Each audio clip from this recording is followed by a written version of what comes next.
Hello everyone. आज हम आपको 11th क्लास के 4th चैप्टर के बारे में बताने जा रहे हैं। बच्चों, इससे पहले हम आपको 3 चैप्टर इसके बता चुके हैं। अगर आपने वो पहले के वीडियो देखे होंगे तो आपको ये चैप्टर भी अच्छे से समझ आएगा।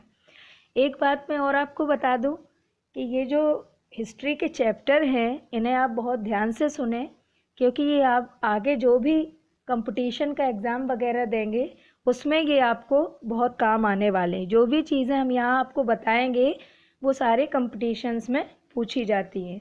मैं आज आपको इसमें जो आज का चैप्टर है वो है राइज ऑफ इस्लामिक एम्पायर्स, मतलब इस्लामी साम्राज्यों का उदय और विस्तार। मैंने आपको जब रोमन साम्राज्य के बारे में बताया था उस समय भी मैंने आपको ये बताया था कि रोमन साम्राज्य का जब धीमे धीमे पतन हो रहा था उसी समय विश्व में इस्लामी साम्राज्य धीमे धीमे बढ़ रहा था, उसका विस्तार हो रहा था। बच्चों, आज हम इस चैप्टर में ये जानने की कोशिश करेंगे। ये चैप्टर बहुत बड़ा है, मैं आपको पहले से ही बता दूं, और इसमें आपको बहुत समझने की ज़रूरत है। जो भी मैं चीज़ें आपको बताऊं उसको आप बहुत ही ध्यान से सुनिएगा, तभी आपको ये समझ में आएगा कि किस तरह से इस्लाम धर्म का उदय हुआ, किसने इसकी स्थापना की, इसको जानने के स्रोत क्या हैं और आगे जो भी इसमें घटनाएं घटित हुई जिस तरह से भी, वो आपको आज इसमें हम बताएंगे। तो मैं आपको बता दूं बच्चों कि जो इस्लाम धर्म है वो विश्व के एक प्रमुख धर्म इस्लाम का जो जन्म है वो कहाँ पर हुआ था? अरब प्रायद्वीप में स्थित नगर मक्का में हुआ था। कहाँ पर? मक्का में हुआ था। और इसके जो संस्थापक थे वो थे हजरत मोहम्मद साहब, जिनका टाइम पीरियड है 570 ईस्वी से 632 ईस्वी। ये मोहम्मद साहब खाना बदोश अरब कबीले की बद्दू जाति के थे। और मैं आपको ये बता दूं कि इस्लाम धर्म को जो जानने के, आपको ये मालूम है कि इतिहास में किसी भी विषय को जानने के लिए, मैंने पहले भी आपको बताया था, उसके सोर्सेस को जानना, मतलब उसके स्रोतों को जानना बहुत ज़रूरी होता है। स्रोत मतलब पहले उस समय पे समकालीन समय पर किस जो लिटरेचर्स लिखे गए, जो यात्रा वृत्तांत, मतलब उनके समय में जो यात्री बाहर से आए उन्होंने समकालीन जो किताबें लिखी उसके आधार पर जो उनके रिकॉर्ड रखे गए, इस तरह से सोर्सेस के माध्यम से।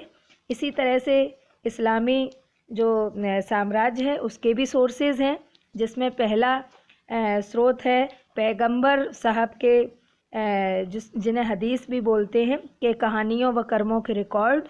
उसके बाद है ईसाई इतिहास और उस समय जो भी यात्रा वृत्तांत लिखे गए वो। तो इसके आधार पर हम जानते हैं कि इस्लाम का उदय किस तरह से हुआ और किस तरह से उसका विस्तार हुआ। तो आज हम बताते हैं कि जो अरब में इस्लाम का उदय है वो उस समय से माना जाता है जब मोहम्मद साहब 20 सितंबर 622 को मक्का से मदीना पहुँचे थे। उस दिन से लोगों ने इसे क्या माना है? इस्लाम का उदय उसी दिन से माना है। लेकिन सबसे पहले हम ये जानने की कोशिश करते हैं कि पहले पैगंबर हजरत मोहम्मद साहब कौन थे। तो बच्चों, ऐसा माना जाता है कि उनसे पहले जो अरब लोग थे, उनकी जो जनजातियां थीं, उनको कबीलों में विभाजित किया गया था। काय में विभाजित? कबीलों में विभाजित किया गया था, जिसमें से क्या है, किसी आप ये जानते हैं कि कोई भी जो कबीला होता है उसका कोई एक प्रमुख होता है, तो उसमें एक प्रमुख होते थे जिनको क्या कहते थे? शेख कहते थे। क्या कहते थे? शेख कहते थे। और उस कबीले में जो भी घटनाएं होती थी, उनके सारे, जिस तरह की गतिविधियां होती थी, उनके सारे निर्णय वही लेते थे। और प्रत्येक जो जनजाति थी उनका एक देवता होता था, जिनकी मंदिर में एक मूर्ति के रूप में पूजा की जाती थी। और कई जो अरब जनजातियां थीं वो कैसी थीं? घूमंत थीं, मतलब जो भोजन की तलाश में रेगिस्तान के सूखे इलाकों में इधर उधर अपनी भोजन की तलाश के लिए निकलती थीं। ऐसा मानते हैं कि पैगंबर मोहम्मद साहब भी किसी कबीले के ही शेख रहे होंगे, ये माना जाता है। वैसे इस्लाम के जो संस्थापक हैं पैगंबर हजरत मोहम्मद साहब, उनका जन्म मक्का में 570 ईस्वी में हुआ था और उनके माता पिता बद्दू जाति के एक साधारण निर्धन परिवार के थे। इसी तरह से मानते हैं कि वो भी किसी कबीले के एक शेख रहे होंगे। और जो अरब का महत्वपूर्ण स्थान है, आपने भी इस स्थान का ज़रूर नाम सुना होगा, मक्का है। यह एक अरब स्थल है। इसमें क्या है, मक्का में इसमें क्यूब जैसे ढांचे के, जिन्हें काबा के नाम से जानते हैं, वहाँ पर मूर्तियों को रखा गया था। और जो लोग थे वो वहाँ पर साल में एक बार धार्मिक यात्रा के लिए ज़रूर जाते थे, जिसको क्या बोलते थे, हज करने के लिए जाते थे। काय के लिए जाते थे? हज करने के लिए जाते थे। और वो वहाँ जाना, पूजा करना, उसको लोग बहुत अच्छा मानते हैं। ऐसा मानते हैं कि जो बच्चों में आपको बता दूं, जो मक्का है वो किस जगह पर स्थित है। मक्का यमन और सीरिया के बीच वो क्या था, एक व्यापारिक मार्ग था। वहाँ से क्या व्यापार होता था, जो मतलब यमन और सीरिया के बीच का जो व्यापारिक मार्ग था, उसी से वो वहीं पर मक्का था। तो जो पैगंबर मोहम्मद साहब थे वो क्या थे, पेशे से व्यापारी थे। तो वो धीमे धीमे क्या है, उन्होंने क्या है, खुद को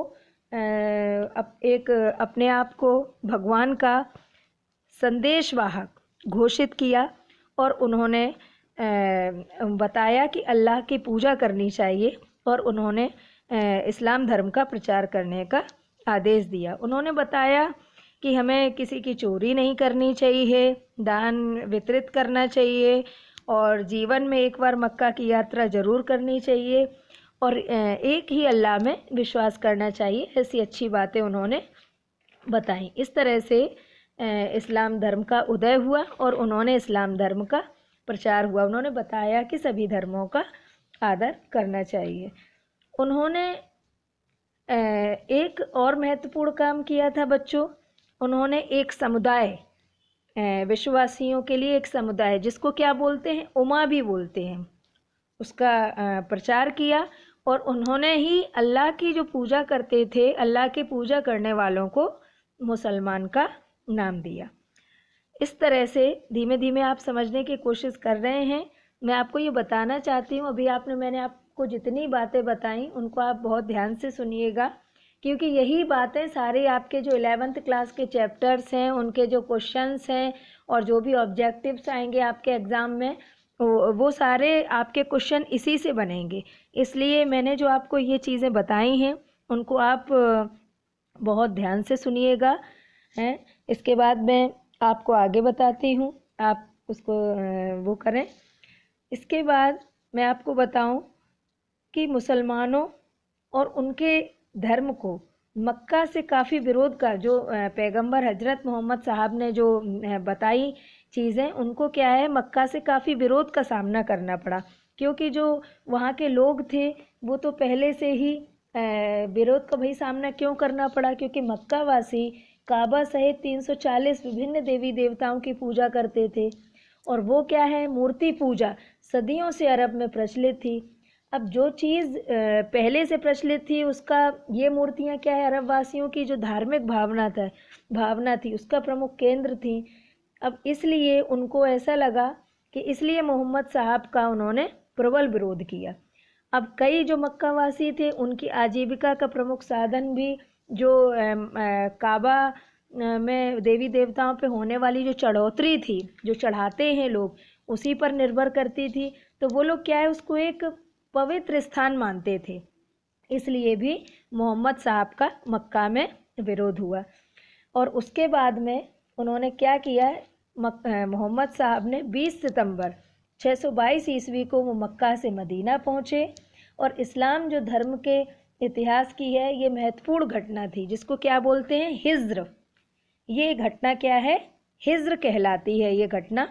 इस तरह से मैं आपको बता दूं, इस तरह से इस्लाम का उदय हुआ और पैगंबर हजरत मोहम्मद साहब ने इसका उदय किया।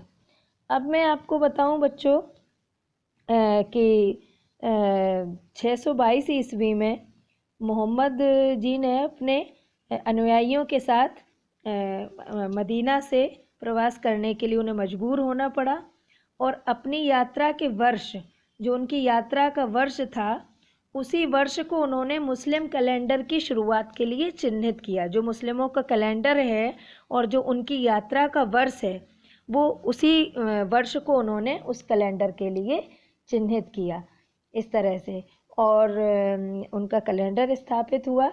इस तरह से क्या है कि जो मोहम्मद साहब की मैं आपको बता दूं, 632 ईस्वी में मोहम्मद साहब की मृत्यु हो गई और उनकी मृत्यु के बाद में जो आगे उस धर्म को चलाने के लिए वक्ता के रूप में कोई भी सफल नहीं रहा। तो जो उनके वो थे, उन्होंने एक समुदाय बनाया था जिनको उमा कहा गया था, वहीं पर उसकी व्यवस्था करवाई गई और वहीं से नवाचारों की प्रक्रिया शुरू हुई। इस तरह से मैं आपको बता दूं बच्चों कि इस तरह से इस्लाम धर्म की स्थापना हुई और धीमे धीमे आगे हम चैप्टर में इस्लाम धर्म के बारे में और भी पढ़ेंगे। आगे क्या हुआ उसमें, किस तरह से उनकी मृत्यु के बाद में इस्लाम धर्म आगे बढ़ा। और आप लोग इसको वीडियो को ध्यान से सुनिएगा और अगर आपको पसंद आया है तो उसको लाइक करें, कमेंट करें और सब्सक्राइब